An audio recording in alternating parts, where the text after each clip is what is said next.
I'm John Strum, and this is Real Talk MS.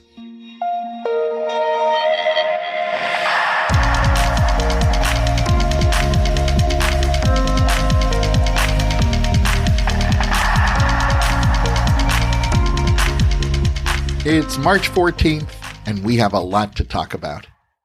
It's MS Awareness Week, and I like to think about this week as an opportunity to achieve two goals. Of course, this week should be about increasing public awareness of MS. Multiple sclerosis is, on the one hand, a difficult and disabling disease, and on the other hand, it's a condition that carries with it so many invisible symptoms, and that makes it hard for the general public, including family, friends, and employers, to really understand what MS is and what kind of a toll it can take on an individual. So making sure that we raise awareness about MS is perhaps the most important aspect of MS Awareness Week. At the same time, I also like to think of MS Awareness Week as a time to remind people living with MS about all the ways that they can better their own situation, improve their own quality of life by making lifestyle changes like quitting smoking, eating a healthy diet, and adding exercise to their regular routine. Now, these are the kind of lifestyle changes that will improve anyone's overall well-being, but the evidence tells us that these changes are particularly beneficial for people living with MS. We know that 1 out of every 2 people living with MS will experience depression at some point, and I always try to remind people that while there may not be a cure for MS today, depression is treatable. So there's no real reason to suffer in silence with MS symptoms like anxiety and depression. And finally, I want to remind people affected by MS of the amazing research that's taking place in laboratories around the world. Research that takes us a step closer to finding cures for MS, closer to stopping MS progression, restoring the physical and cognitive function that MS has stolen, and ending MS forever. For a lot of people, one of the most challenging aspects of living with MS is living with uncertainty.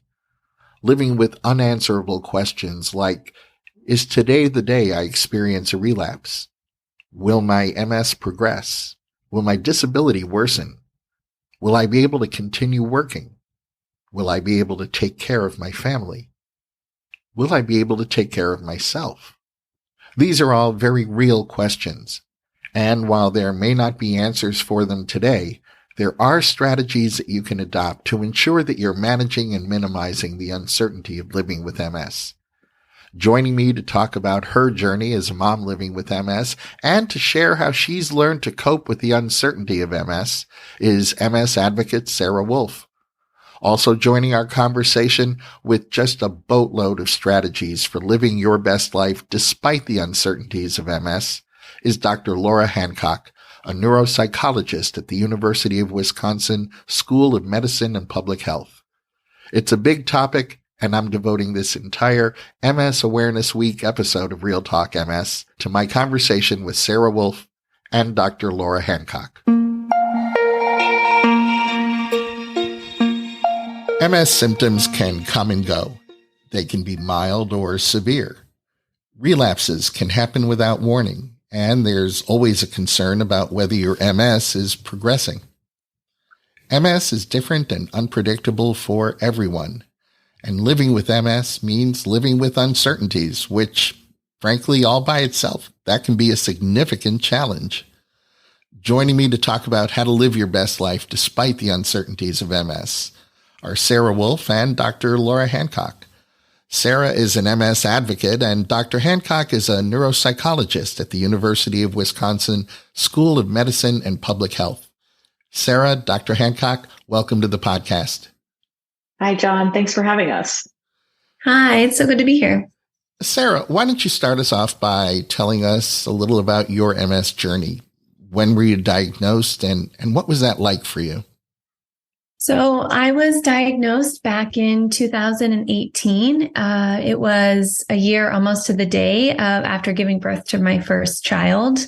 I had just come back from a trip and thought I was experiencing really bad jet lag, which was a combination of being tired and just kind of not feeling 100%.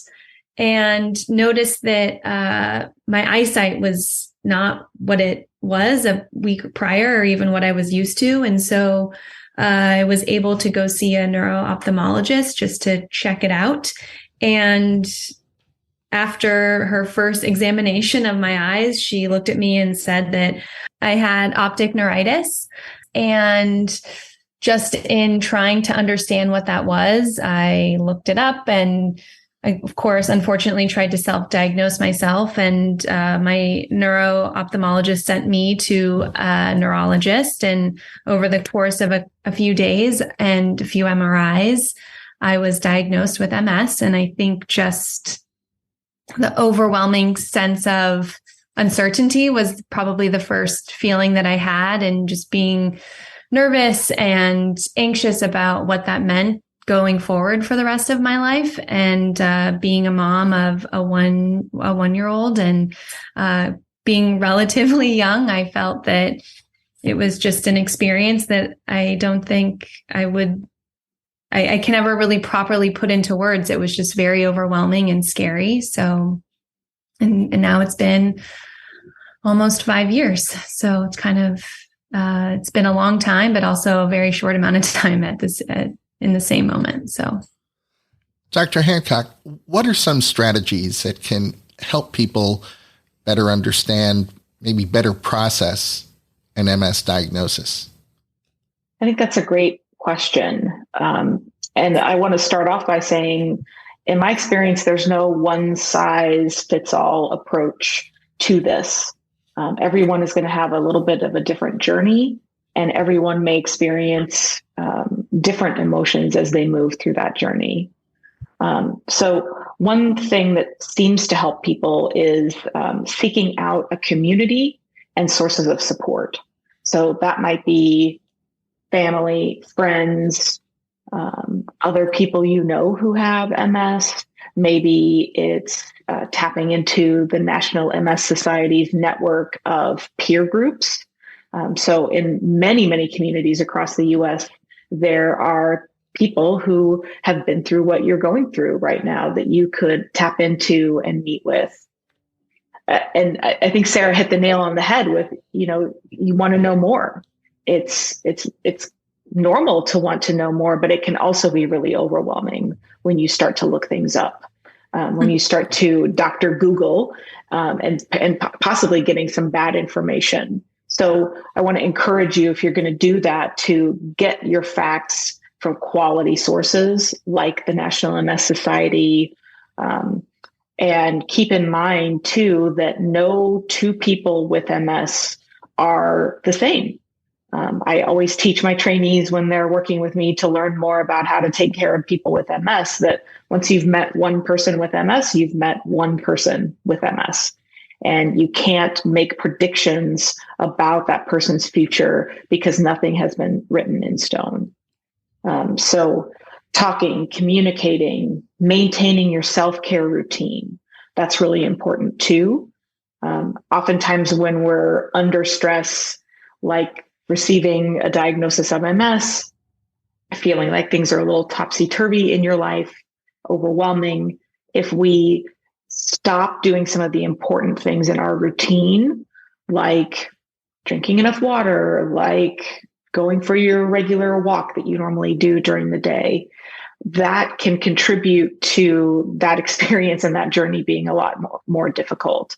So try to maintain your self-care routine so that you keep doing those important activities, because that's reducing your stress and also helping maintain your mental health through that process.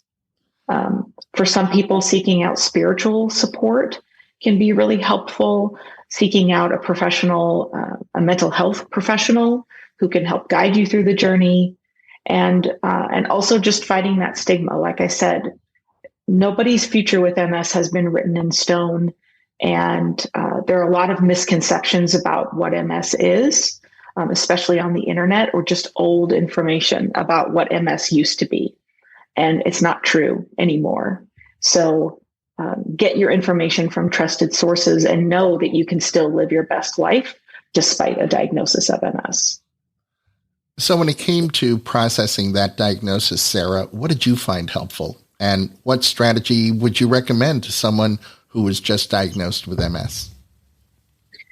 I think one of the most important things that I did was I really leaned in onto my community, and my community kind of looked a little bit different. It was my husband, it was my family, and it was my doctors. And really, to Dr. Hancock's point, really finding that information from credible sources and really relying on them to help me find a path, and really being and feeling supported by them and also talking to them. And I think one of the most important things to that was also being honest with myself and being honest with my family and my doctors to let them know what exactly was going on with my body and my feelings, to make sure I wasn't masking anything out of fear or maybe out of embarrassment, but just being honest and communicating to the people that could help me was something that was really, really vital in me accepting and also learning to live with MS. Sarah, did you find yourself feeling anxious or depressed when you were first diagnosed? And if you did, how did you handle that? Yes, I think that just getting a lifelong diagnosis is overwhelming and terrifying, and gives you feelings that you really probably have never experienced prior.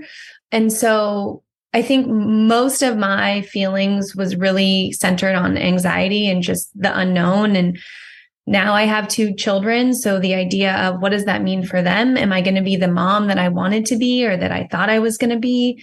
What kind of limitations am I going to have because of it? And just really being truthful with myself and kind of fighting the anxiety through communication and through leaning in on my community was something that helped me.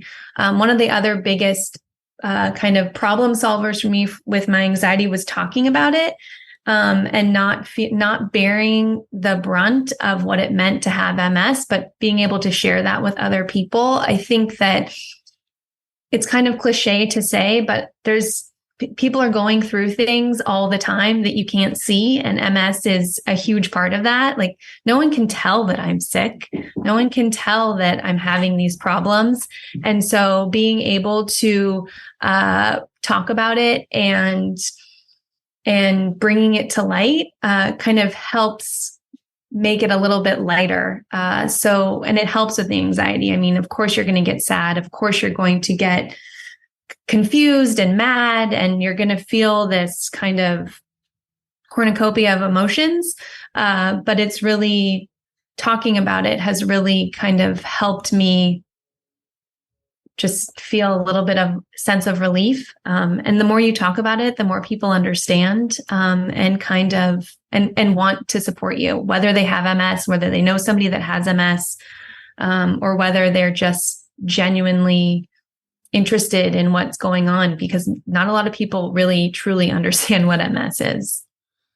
Dr. Hancock, why are depression and anxiety so common in MS? And what are some strategies for coping with depression and anxiety? Great questions. I first want to say I love what Sarah said about basically bringing light into the darkness, and bringing those emotions out of those dark corners of our minds, or out of the dark corner of the room, instead of hiding it, talking about it. I think that is really powerful. And so I just wanted to highlight that. So we know that anxiety and depression are much, much more common amongst people with MS as compared to the population of people who don't have MS, but also compared to other chronic disease groups. So there does seem to be something about the way the disease is affecting the brain that increases the likelihood for depression and anxiety to take place. But in reality, the higher proportion of people who deal with this at some point during their lives is likely due to a combination of the disease itself and reacting to the disease, emotionally responding to the disease. As Sarah said, you can experience a cornucopia of emotions. I love that phrase. I'm going to steal that. You're going to experience all of these emotions, and it's hard. It's what you're going through is hard. And so acknowledging that is important. Acknowledging your emotions and knowing that it's okay, whichever individual feeling you're feeling is okay. It's not wrong. So it's important to know that those feelings are not your fault and you didn't do anything wrong. This is unfortunately part of dealing with the disease. And so ways to deal with it include, of course, I'm biased, but professional mental health care can often be very, very helpful to people. So that might be in the form of medications. Sometimes your neurologist feels comfortable prescribing those medications, or your primary care doctor, or even working with a specialist like a psychiatrist. Psychotherapy is very, very effective and very helpful for people. So there's psychologists, there's other mental health professionals. And I also wanted to make sure everybody knows that just because depression and anxiety are more common among people with MS, and so it's something that you may end up having to go through and deal with, that doesn't mean that we don't have good treatments to treat it. So even though the process of MS is causing some of this disruption in terms of the emotional control in your brain, we can still tackle it in great ways to help you feel better.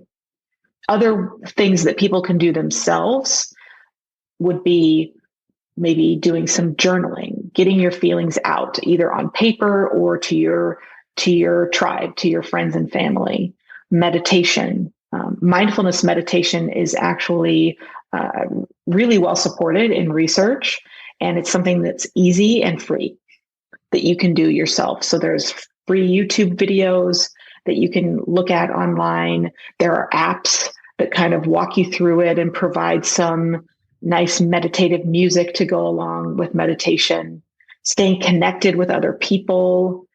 So resist that temptation to just recede into that dark corner or isolate from other people, and do things that make you feel good or happy. I like to encourage my patients to do at least one thing every day that brings you some joy. And it can literally be anything, as long as it brings you joy and doesn't, infringe on the rights of other people or hurt somebody else. So I guess maybe not literally everything, but do things that bring you joy. And I think, speaking for myself as a busy person who has lots of responsibilities and who wants to take care of other people, sometimes we put ourselves last. So making sure that you reserve even 5 minutes for yourself to go for a walk, take a bath, talk to your best friend, look at funny videos of cats on the internet, whatever it is that's going to make you feel some joy, and challenge those negative thoughts. Sort of be your own thought detective and make sure that you're correcting those negative thoughts that you have in your head. And the last thing I wanted to say is sometimes it's hard to know when is the right time to get a professional involved. And for me, that time is when those feelings of depression or anxiety or just overwhelming stress are really interfering with the quality of your life. So if you are not doing activities you normally do, which would include even day-to-day activities, sometimes depression can get so significant that people are not showering regularly, or they're not cooking healthy food for their family like they used to enjoy doing. So if you find that you're not doing those normal activities and the quality of your life has changed, that's a great time to get involved with a professional. Sarah, a moment ago, you said that when you were first diagnosed, you felt understandably anxious. How do you feel today? Well, I feel okay. I definitely still have my troubles and kind of battles with anxiety, but I choose to find joy in my life, and I choose to really kind of almost take pride in being somebody who can talk about MS and experience it in a way that helps others. I think that it's a blend. I mean, it's day to day, kind of similar to the disease. There's really, really good days. There's some days that I could even say I forget I have it. And then there's other days that I can't see past it. And so I'm kind of just on this journey of being able to enjoy my life, but also being able to kind of strengthen my resilience in fighting a disease the best way I know how. And that is one, talking about it, and one, staying on top of my kind of understanding of what it's doing to me, what it's doing to my body, and also being a little aggressive in treating it. So kind of putting it first when it comes to kind of tackling the disease. But I mean, I have 2 kids and a really incredibly supportive husband that allow me to kind of experience life in a really amazing way. I just happen to have MS as well. So it's day to day. Dr. Hancock, I heard Sarah use the word resilience. What is resilience? And why is resilience particularly important for someone living with MS? Resilience is the ability to achieve growth and success when you're faced with adversity. It's your ability to adapt and recover from change. And resilience is hard. It's hard for all of us. And why it's so helpful and important for people with MS is because this is a disease of change.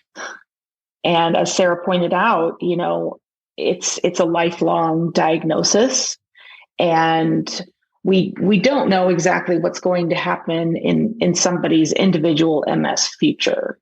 But of course, the treatments that we have are all designed to try to minimize the impact of MS on every person's future.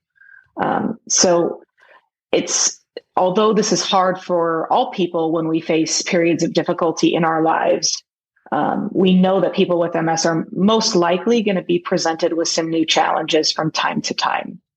And so if we can increase your skills with respect to being able to make those pivots when needed, increase your skills to handle and cope with adversity, and to continue powering through and fighting to live your best life, then we're going to set you up for a very successful future, despite whatever MS decides to throw at you.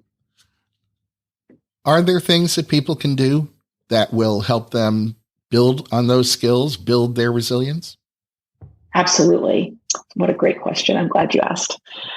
So we know that people who have a higher capacity for resilience are people who focus on their strengths, who practice gratitude and optimism, who are addressing sources of stress and trying to lower their stress on a routine basis.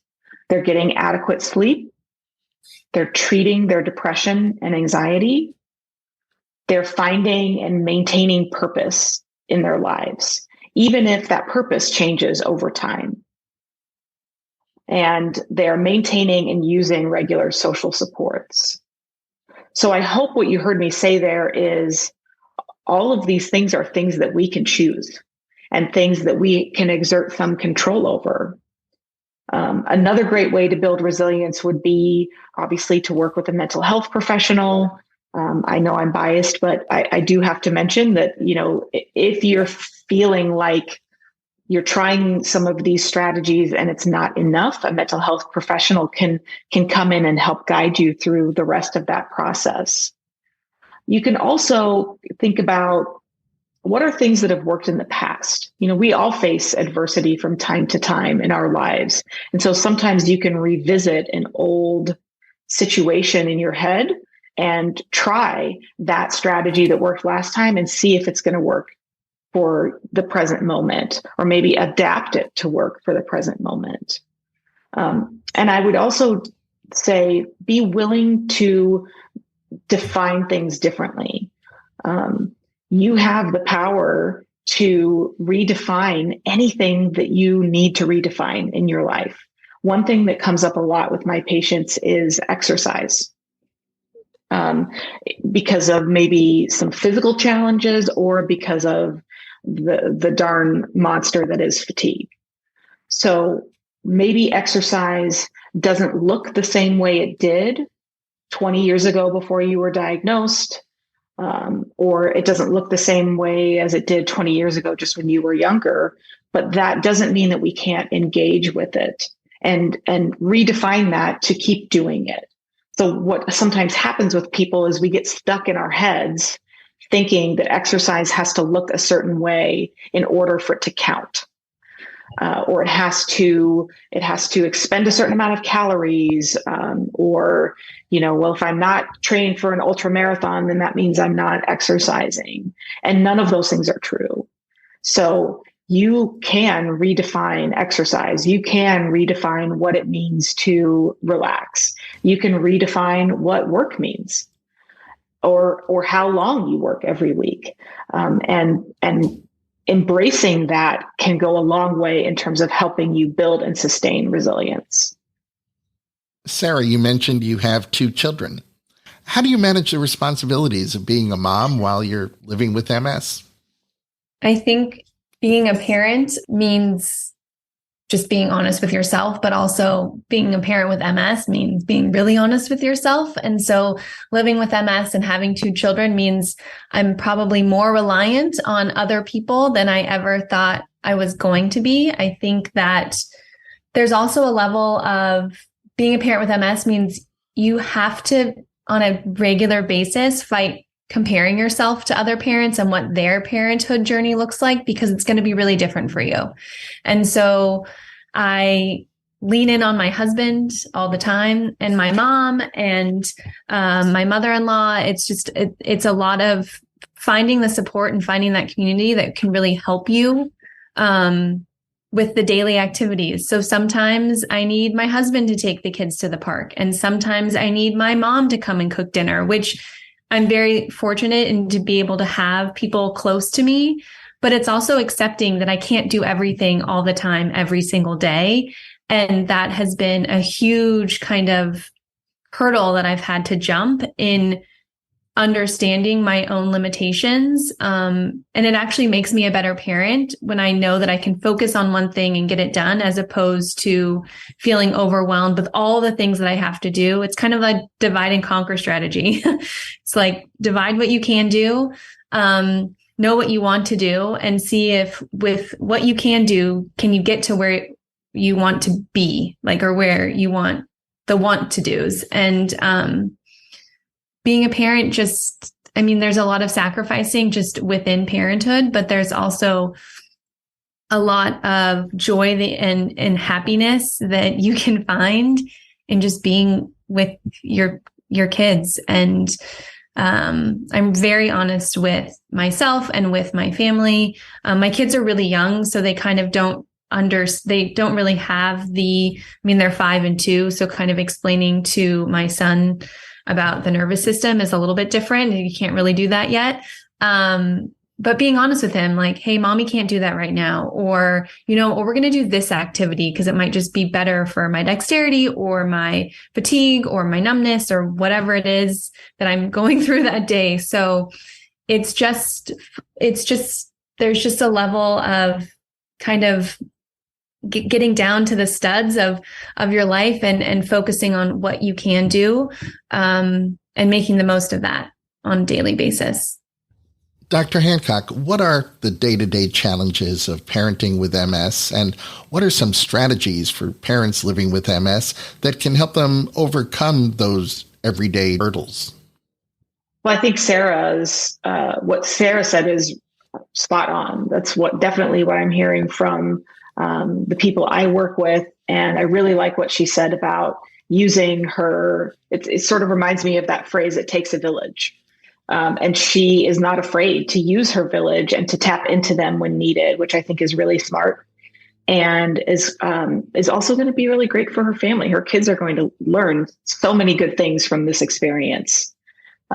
So the big struggles I hear from my patients are fatigue and managing energy, not being able to do certain things with their kids that they want to do, like working a full day and then going to a school play or a soccer game, feeling moodier or like they're losing their temper more easily, and struggles with, maybe kids not understanding mom or dad's limitations and not understanding that they can't do certain things or that they need to take naps or need to use a cane, what have you.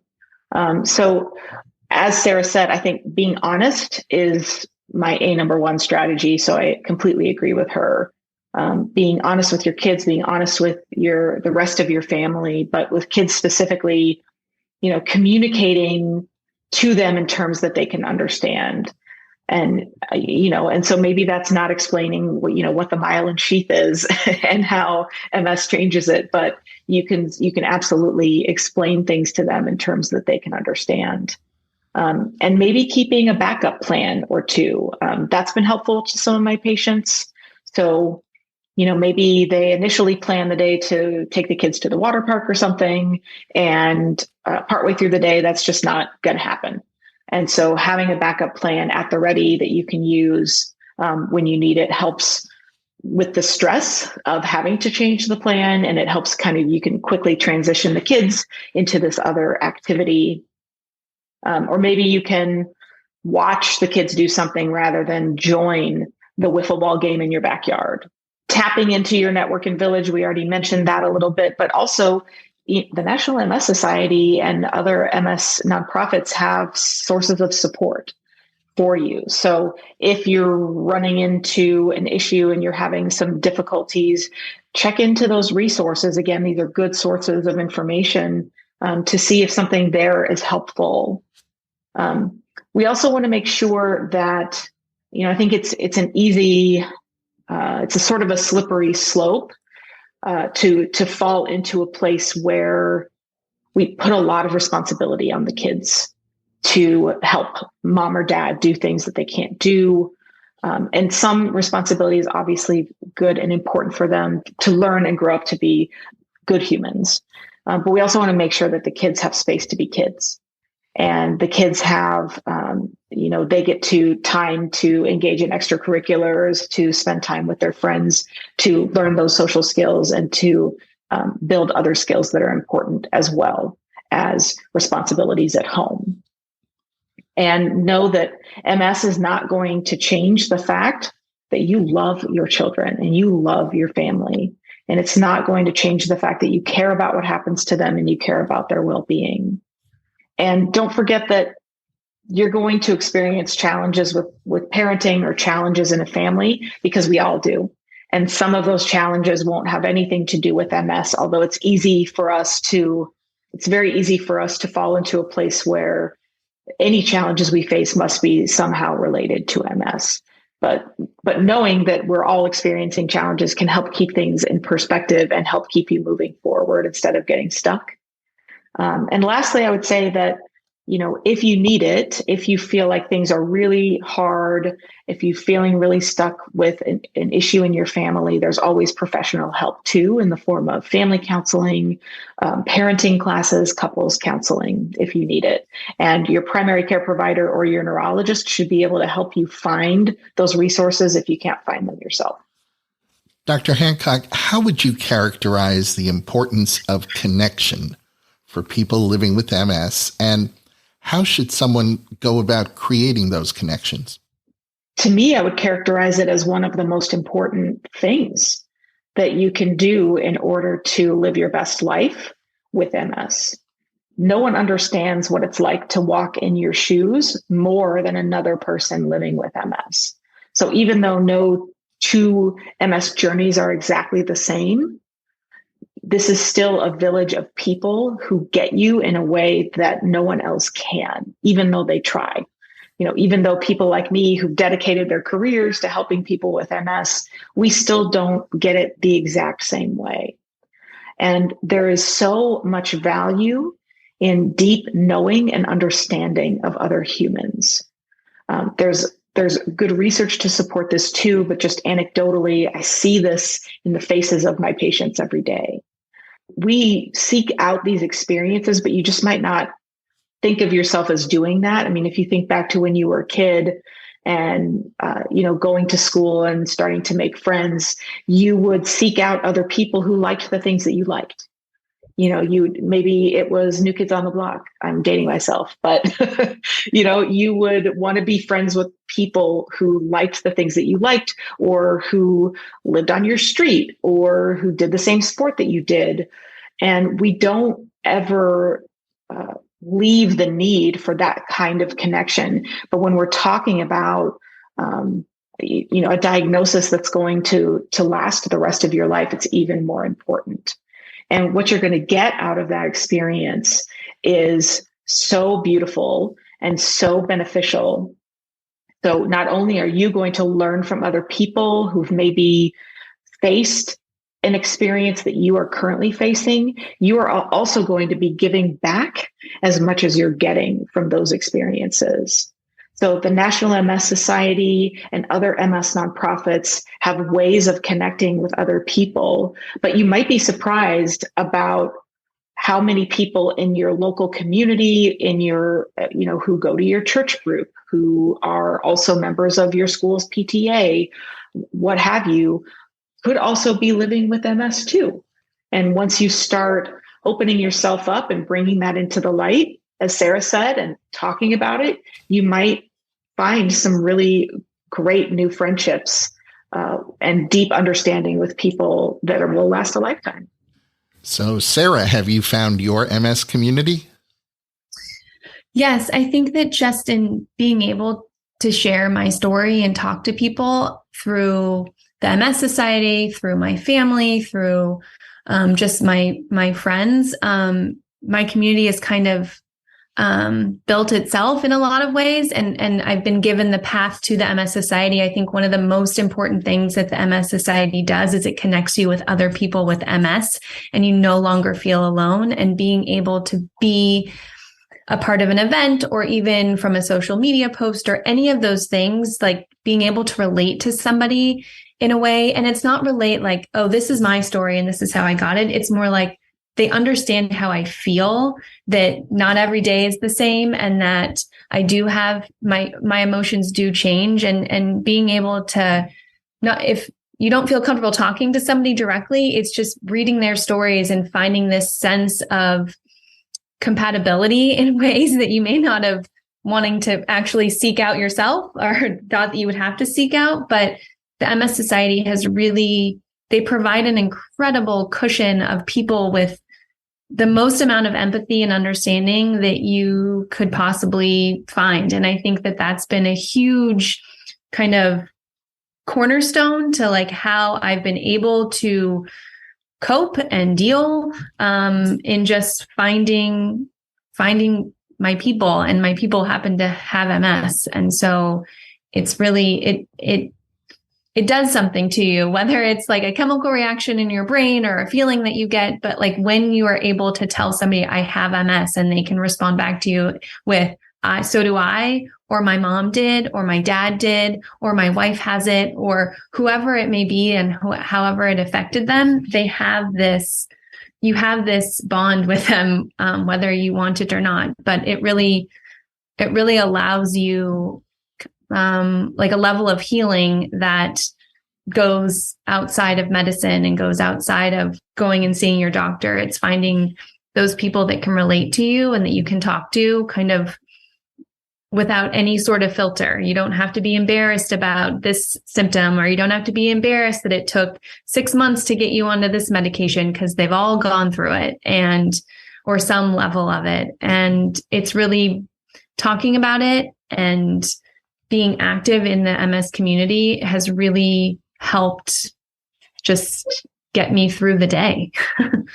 I like to say these are the people who know the secret handshake. Yes. Absolutely. Well, Sarah Wolfe, thank you for sharing your story. Dr. Hancock, thank you for all you do to improve the lives of people affected by MS. And thank you both for talking with me today. Absolutely. Absolutely. Thank you. It's amazing. That's going to wrap up this episode of Real Talk MS. Real Talk MS is powered by the National MS Society. And you can share this episode of the podcast by letting your friends or family members know that all they have to do is point their web browser at realtalkms.com/289. You'll find that link in today's show notes, so you can easily copy and paste it right into an email or a text. And if you have a minute, I hope you'll visit the Apple App Store or the Google Play Store and download the free Real Talk MS app for your iOS or Android smartphone or tablet. It's the best way for us to stay connected.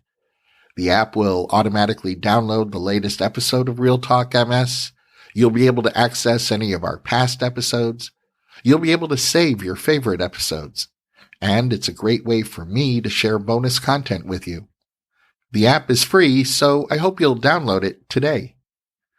I'm John Strum. Thanks for listening. Stay safe and make healthy choices.